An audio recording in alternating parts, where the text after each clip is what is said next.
Hello mga ka-followers, ating pag-usapan kung paano natin makita o mahanap ang ating password na nakalimutan dahil hindi mo matandaan dahil sa senior ka na o senior citizen. Kaya ito, mga ka-followers, tutulungan kita kung paano may recover lang yung password at makita na ang matagal mo nang hindi nakita. Kaya sana naman po ka-followers, paki-share na lang ang aking video para naman makatulong sa iba at may recovered na ang kanilang Facebook page dahil nandun ang ating mga memorable na mga photos kung saan saan, hindi kaya nandun ang picture ni Mahal. Kaya ito guys, tutulungan kita para may recover ay may balik ang iyong password na nakalimutan mo na dahil sa dami ng mga problema sa buhay ay nakalimutan mo ang iyong password. Kaya panoorin na lang ang ating video mga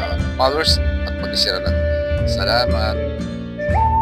Punta tayo sa Chrome, i-open po ang ating Chrome, pindot sa tatlong dot sa gilid, tapos hanapin yung setting mga ka-followers para mahanap natin ang ating password. Kaya dito tayo, dali po.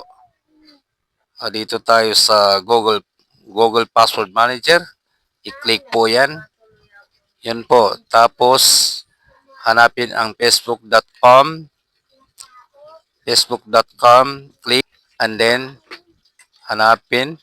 Yan, pag na-open yung mga ka-followers ay mag-adjust po kayo. Lahat po niya ng mata, yung mga tuldok na yan ay yan po ang mga password na nailagay niyo mga ka-followers doon sa nakalimutan ng password. Kaya, kung matanda pa, na kung ilang ka nagpalit ng ano, ay diyan po nakalagay lahat po ng lahat